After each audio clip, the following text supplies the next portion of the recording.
conversemos, estamos con la doctora María Fernanda Cabal, una mujer que habla de frente, una mujer que es vehemente en sus palabras, pero una mujer que genera emociones en la opinión pública de Colombia. Hoy vamos a conocer un lado que no es muy público, un lado más humano. Soy Alberto González Mebarak y estamos hoy en la casa de la doctora María Fernanda Cabal. Doctora, muchas gracias por haber aceptado conversar conmigo, por abrirme las puertas de su casa. Bienvenido siempre.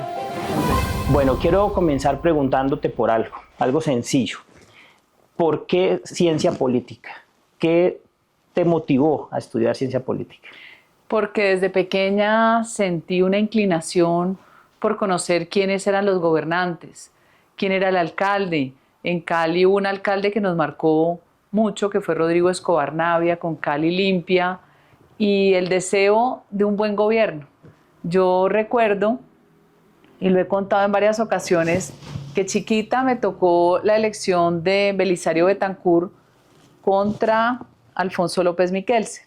Y en mi familia iban por Belisario, porque López, no, que como que López, que iba a repetir, que había sido muy malo. Y mi papá liberal y mi mamá goda, ¿no?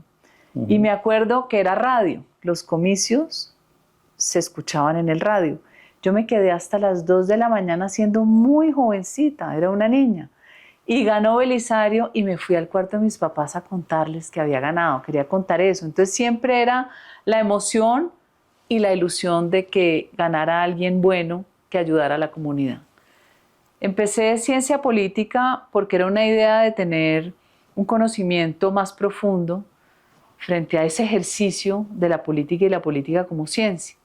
Y la única universidad que lo tenía en Colombia era la de los Andes, por eso me vine a Bogotá. Bueno, vámonos un poquito más hacia atrás. ¿Recuerdos de infancia que te hayan marcado? La pobreza. Yo llevo marcada en mi alma las personas que venían a timbrar a la casa. Era usual, cuando uno vivía en casa, ya la gente vive en apartamentos, que hubiera pobreza, había mendicidad. Usted recuerda en las calles, les llamaban pues de una forma despectiva gamines en Bogotá. Sí. En Cali pasaban las familias o pasaba la mamá con el niño, la niña. Yo tengo marcado en mi corazón las personas que yo alcancé a ver cuando timbraban en mi casa. Y siempre había que dar algo, había que dar comida. Y la frustración mía es que uno chiquito no maneja plata y en mi casa no dejaban plata. Estaban las personas del servicio y estaba yo y esa tristeza y esa impotencia siento que fue lo que forjó en mi alma el espíritu de servicio.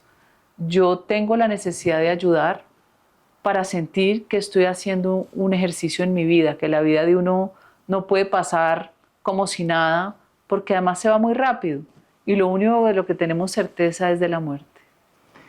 ¿Qué mujeres marcaron esa infancia y ya de tu adolescencia? Bueno, mi mamá siempre con un temperamento recio, muy firme, era brava. Mi mamá era en mi casa el espíritu de autoridad y mi papá el de la bacanería. Sí. Entonces siempre mi mamá ejercía la disciplina en casa, una mujer recia, firme, artista, tiene 85 años, todavía pinta. Okay. Ella empezó en porcelana, en mi casa se daban clases de pintura en porcelana, ganó premios, después pasó al óleo, después a la acuarela, ahora hace azulejos que yo tengo en mi casa, muy lindos, hace vírgenes en azulejo. Y ese entorno familiar que era de cultura, porque mi papá un hombre muy culto, mi papá no pudo ser tenor ni tocar ningún instrumento porque mi abuelo decía que se iba a quedar en una cantina, era mal visto. Sí. Y con una discoteca musical, mi papá tiene 91 años, de 1500 discos de acetato. Mi papá todavía escucha de vinilo, sí, y de acetato, todavía escucha su música en aguja. Okay. Muy poco tiempo duró con el CD. Entonces, mi mamá me marcó mucho mi vida. Recuerdo los buenos profesores que son escasos. Uno recuerda el bueno y el pésimo, no el intermedio.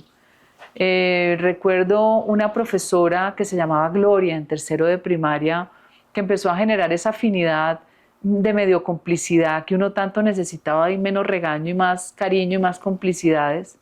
Recuerdo a Carmenza Tenorio, muy culta, que fue de las que me introdujo, por ejemplo, en libros de la literatura francesa como Albert Camus, una persona que vibraba enseñándonos, y uno cuando el profesor es bueno y te hace sentir emoción, uno siente una conexión. Sí. Entonces tengo maestros que adoré, mujeres, si me preguntas por mujeres, y apasionada por la historia. En la historia leí mucho biografías, soy amante de Stefan Zweig, me leí María Antonieta, me leí María Teresa de Austria, y las novelas, ¿no? Yo recuerdo mucho Cumbres Borrascosas, de las novelas, pues de los escritos de mucho tiempo atrás, y de los nuevos me acuerdo del Pájaro Espino, que fue también una revelación en ese momento, Sí. porque habían sido amantes, enamorados, y él se vuelve sacerdote. Entonces, en Australia todavía me acuerdo. O sea, leí todo tipo de literatura porque me parecía demasiado curioso. Y de mujeres, bueno, soy admiradora de Margaret Thatcher, me parece una mujer transformadora en medio de todos los hombres en ese Parlamento británico, y ella destacándose por su firmeza y sus convicciones. La Madre Teresa de Calcuta también ha marcado mi vida, porque fue una mujer conmovida por el dolor, la miseria, el abandono de los niños, que nos enseñó que la caridad es parte del espíritu humano.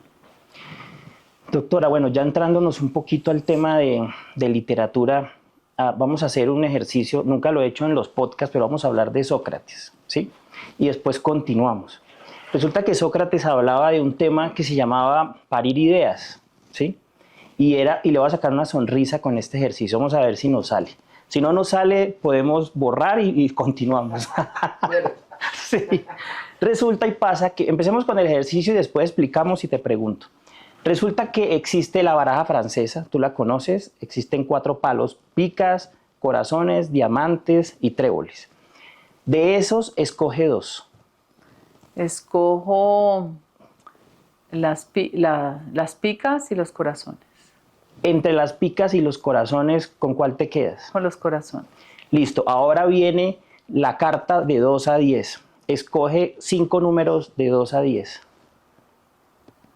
El 5, Sí, el 7, sí, el 8, sí. el 9 y el 10. ¿Y cuáles quedan, Edinson? 4, 1, 4, ¿Y 1, 2, 3, 4, 6. cuáles de esos te gustan, de los que quedaron?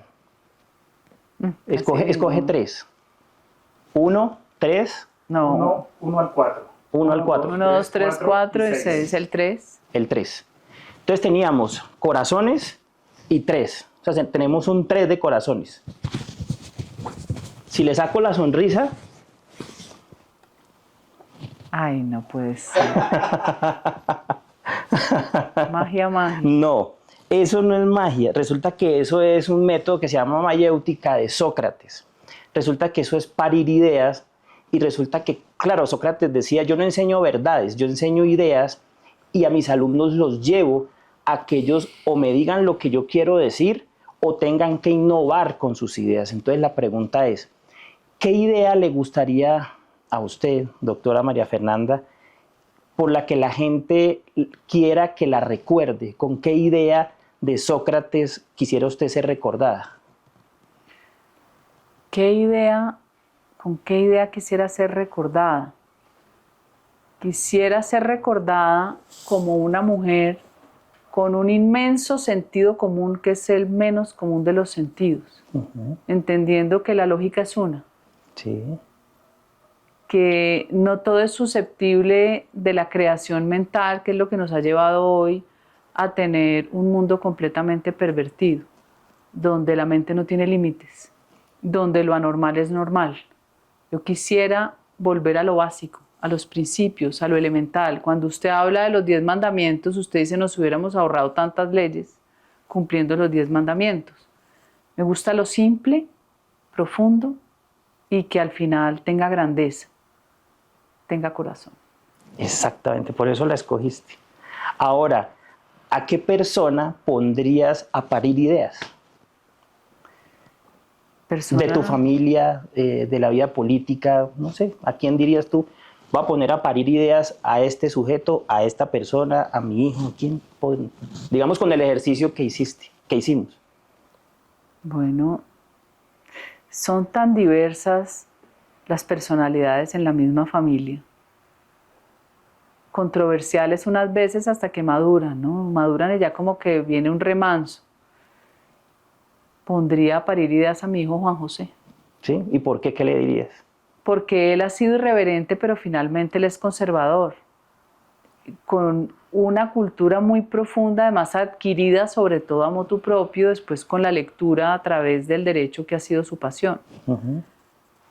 Ha sido mi compañero en los viajes cuando vamos a los eventos republicanos, a los eventos de Milei, los eventos que llaman de la derecha, pero que son los de libertad, libre mercado, libre pensamiento, la libertad individual, donde uno goza entendiendo que somos espíritu, que es lo que nos conecta con Dios y que esa chispa divina es la que nos hace ser inventores, nos hace ser emprendedores, empresarios, generadores de transformación de la humanidad.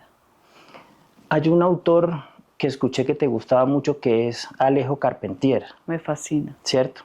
Él habla en un libro sobre Haití. ¿Me recuerdas el nombre? Claro, amé ese libro, El reino de este mundo, así chiquitico. Exactamente.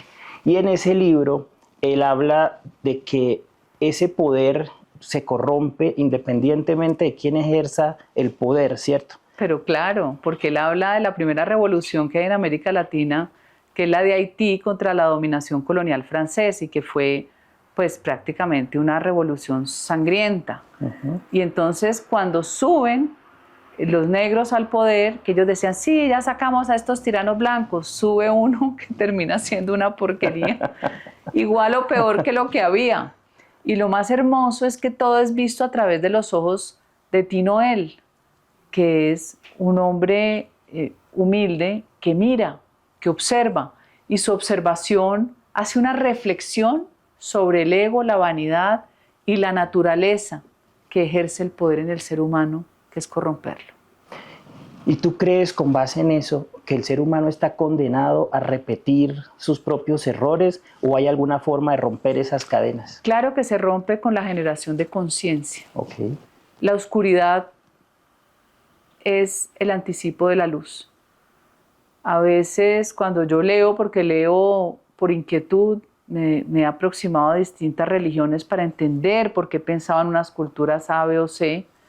Por ejemplo, en la cábala judía repiten mucho los rabinos que la enseñan, los rabinos modernos, porque antes era oculta, que tiene más alegría en el universo quien viniendo de la oscuridad conoce la luz y se transforma a el que siempre ha sido luz, porque esa capacidad la tenemos todo el tiempo. Lo que pasa es que en este universo físico aprendemos con dolor, aprendemos con lo que llamamos el mal, que al final no existe ni mal ni bien, porque el mal tiene permiso, porque es ese obstáculo de sufrimiento que te transforma para bien, diríamos, que ojalá te transformara para bien, que no te quedes en la venganza, en el rencor, en el odio, sino que sea un paso como cuando alguien dice, yo superé mi situación porque hice A, B y C, yo creí en mí, yo confié en Dios y mire cómo estoy ahora. Situaciones de inmenso dolor que transforman vidas para bien, cuando la gente pierde un hijo y dedica su vida a ayudar a los hijos de los demás, por ejemplo. Sí. Entonces la conciencia está en evolución todo el tiempo, así creamos que no. Por ejemplo, la tragedia que vive Venezuela, tenían que vivirla. La tragedia que vivimos en Colombia, teníamos que vivirla y sentirla para poder tocarla en este universo físico, porque a veces si no sentís el calor, el frío, el pellizco, no entendés, no es suficiente. Esa es mi explicación. Ok, y en medio de todas estas, digamos, situaciones por las que uno tiene que pasar, en tu vida, ¿qué momentos te han marcado que han sido dolorosos? Que tú digas, fueron muy dolorosos, pero logré salir adelante. Muy doloroso fue el asesinato de mis amigos negros de Curvarado y de Jiguamiandó, Manuel Moya de Curvarado, Graciano Blandón de Jiguamiandó y su hijo Jail, a manos de las FARC, pero después de haber sido expuestos en redes sociales horriblemente por ONGs de los curas de la teología de la liberación. Uno veía a un sacerdote y creía, ay, no todos son buenos. No, ahí hay una línea marxista tenebrosa que sobrevive en América Latina y que ha hecho mucho daño. Ok.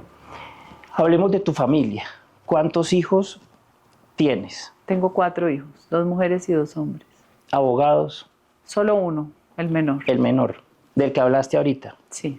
En alguna entrevista escuché que decías, ojalá que hayan menos abogados. Uy, sí. ¿Y más qué?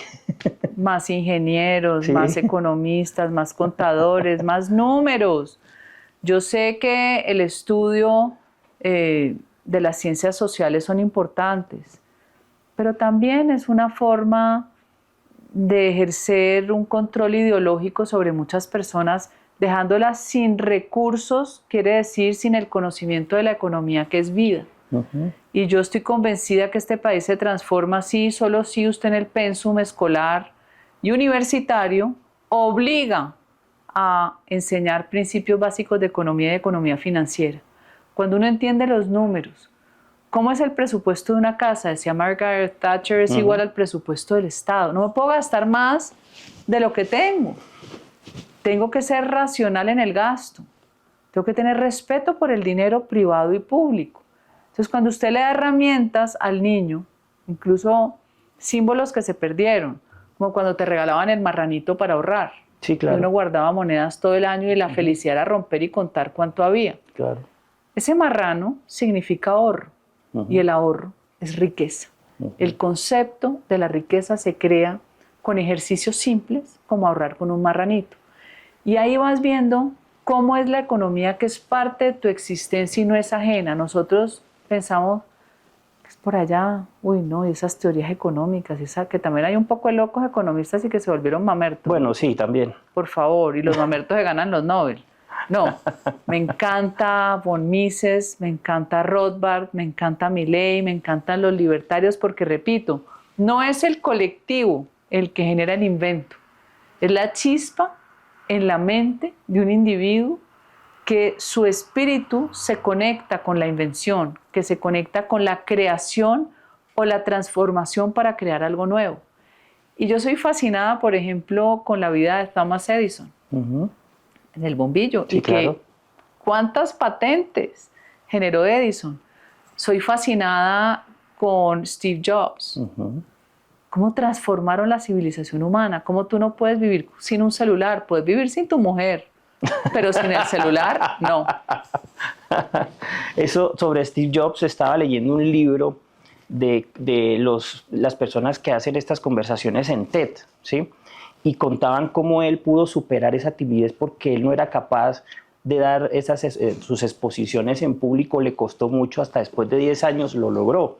Digamos que se superó a sí mismo, ¿cierto?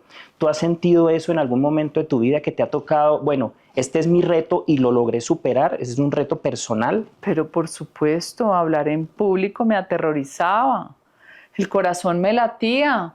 Lo voy a decir bien, lo voy a decir mal. El que le salgan a uno las ideas concretas, pero además concatenadas. El ser fluido en una conversación, el tener recursos idiomáticos, el no siempre usar las mismas palabras. Eso se aprende, pero la lectura ayuda. Ayuda mucho porque te da mucho más idioma, más adjetivos. Sí. Y no fue fácil. Ya no, ya hablo frente a los que sean. Y sin miedo. Y sin miedo. Estamos hablando ahorita de números. Resulta que Einstein tenía su fórmula muy conocida, que era E igual a mc al cuadrado, ¿cierto? Que la masa se convierte en energía y de esas pequeñas cosas se pueden convertir en grandes energías, ¿cierto? ¿En qué momento de tu vida tomaste una decisión que, siendo mínima en un pensamiento, en un acto, en una palabra, generó trascendencia y una energía enorme que te transformó? ¿Recuerdas sobre eso? Que te haya impactado, que tú digas, fue una decisión tan pequeña en teoría, pero que tuvo tanta trascendencia y esa energía que me Bueno, impactó. te pongo un ejemplo que no lo había pensado. Yo creo en las diosidencias. Sí, Yo creo en un Dios viviente que está aquí y lo creo sin fanatismo. sí, Yo siento que tenemos misión y que nacemos con una misión, que antes de nacer tenemos una misión y un compromiso. A veces no lo cumplimos por el libre albedrío y las tentaciones, o por el miedo, sí. o por la pereza. Yo alguna vez que me monté en un avión de Avianca, la revista era muy buena cuando existía, la abro y veo unas vaquitas Holstein y me pongo a leer. Y era la descripción, como 4 o 5 páginas, de la Fundación Heifer, la fundación de mayor éxito en intervención de comunidades rurales en el mundo. Y veo su historia y me conmovió. Cómo el señor Heifer era un gringo que había ido a dar comida con el Plan Marshall cuando Europa queda destruido después de la Segunda Guerra Mundial. Y en su reflexión él decía, ¿por qué no les damos algo? Un animal que ellos sepan, que ellos tengan como costumbre, ponerlos a producir, y con ese animal ellos pueden lograr muchos más animales y alimentarse que estar regalándoles comida. Y ahí él empieza un programa de donación de la vaca preñada.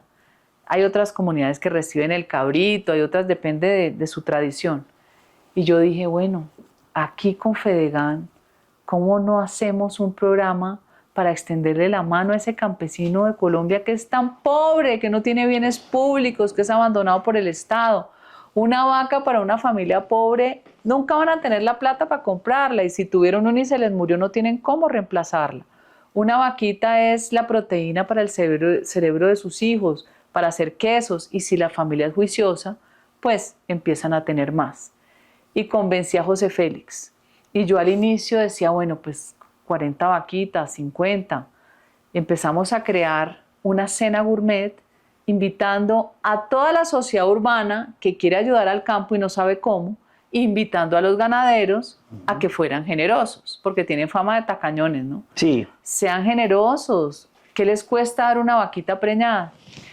Y fue tan exitosa no solo la convocatoria de los vacunadores de Fedegan, que es gente de pueblo, que conoce y camina a Colombia vacunando contra la aftosa, que ellos mismos escogían la familia que lo necesitaba. Aquí no había ni política, ni dedazo, nada de eso. Aquí había transparencia.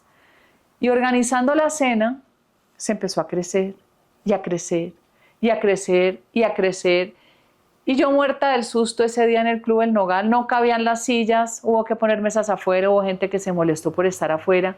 Hicimos una especie de subasta, nos regaló, bueno, no, mucha gente nos regaló cosas, el Nogal nos regaló el servicio del chef principal, nos regaló Harry Sazón su cocina, uno compraba los ingredientes, nos lo regaló Rausch, nos lo regaló Leo Espinosa, imagínense, una cena gourmet con semejantes chefs. Y tanta gente llegó con el cariño de dar, y teníamos el salón lleno de fotografías que habían sido de familias escogidas por los vacunadores. Era muy conmovedor, hicimos un video y empezó la subasta, que no era subasta porque no era para comprar. La paleta era para decir, dono 1, dono 2, dono 5, dono 10 millones, 15 millones, porque se invitó a empresas grandes de todo tipo, desde petroleras, empresas de gas, constructoras de vivienda, empresas de vigilancia. Bueno, el susto de ese día, yo me quería morir porque a mí no se me puede quedar nadie por fuera ni mal sentado. Y José Félix me dijo una frase que se me quedó de por vida. Me dijo, esto es crisis de éxito, disfrútela. Grave que no llegara la gente. Llegó tanta que creo que se recogió ese día 1.200, 1.300 vacas preñadas entre donación de ganado o en dinero traducido a vacas preñadas. Muchísimo. Eso fue la locura, eso transformó mi vida porque fue una revista, Sí. fue una idea De algo pequeño. que convencí a José Félix y entendí que las ideas mías, que son buenas, quien las amplifica es él. Ok. Porque él tenía las relaciones públicas, él conocía el sector público y privado, él tiene una capacidad de pensar en grande mucho más que mi formación. Y una capacidad, por ser ingeniero, de crear en orden.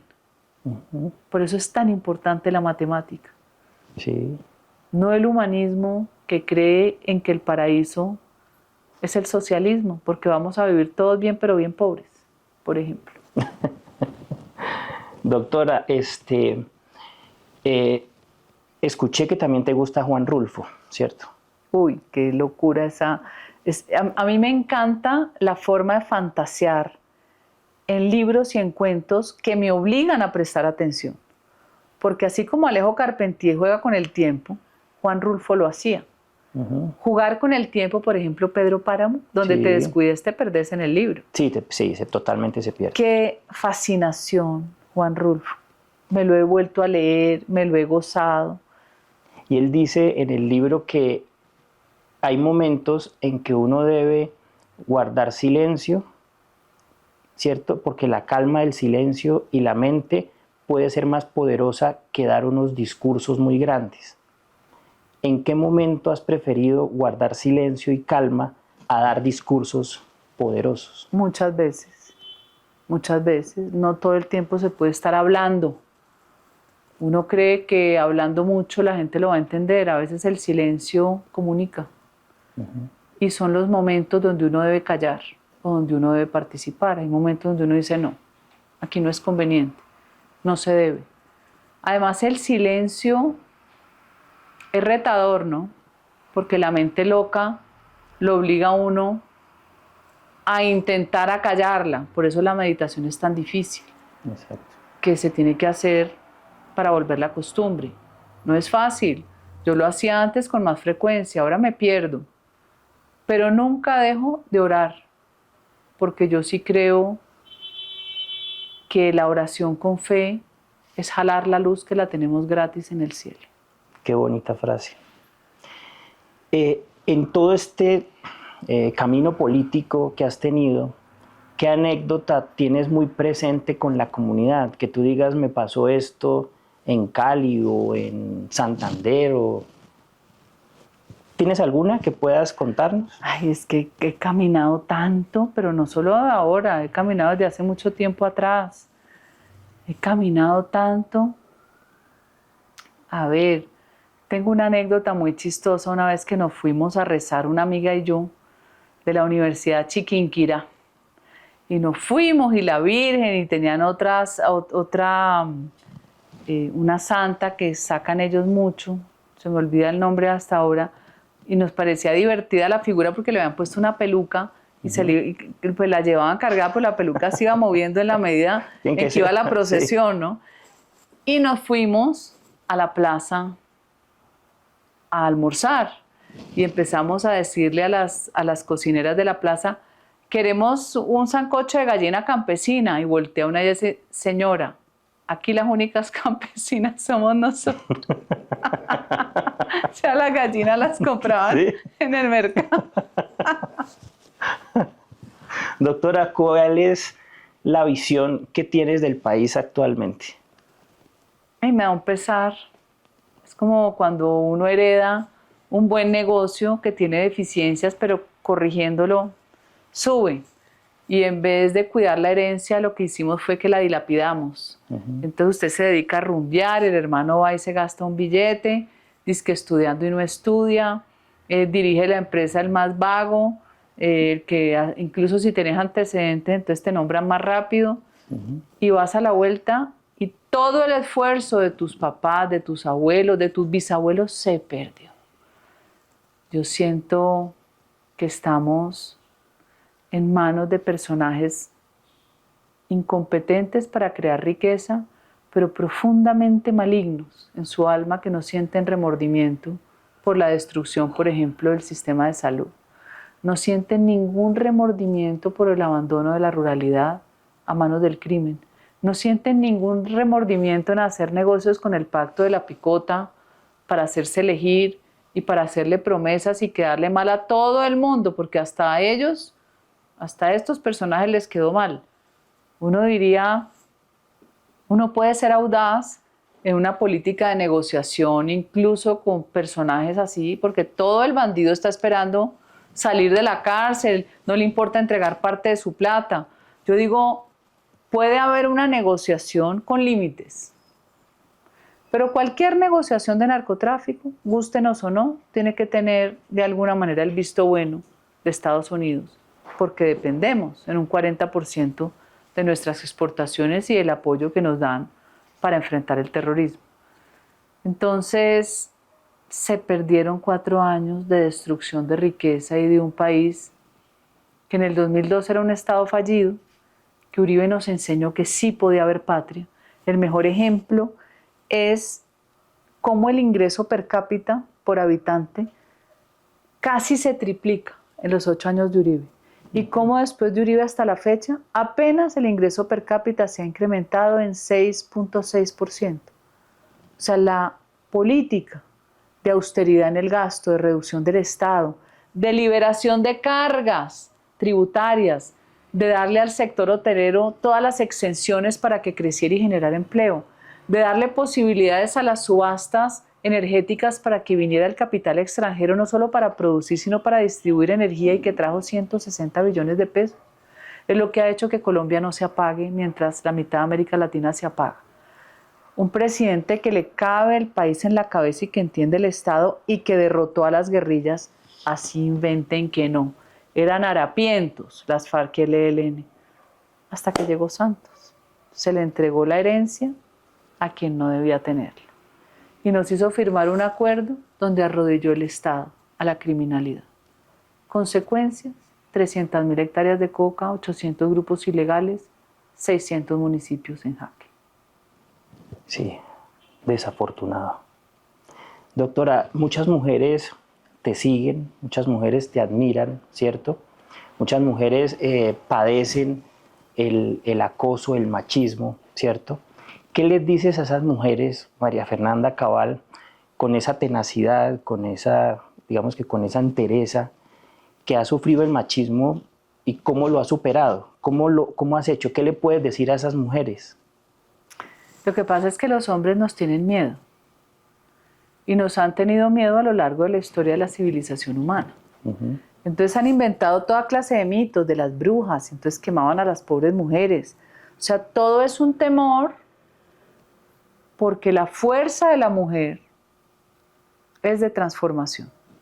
Si usted saca a la mujer del hogar, el hogar se deshace.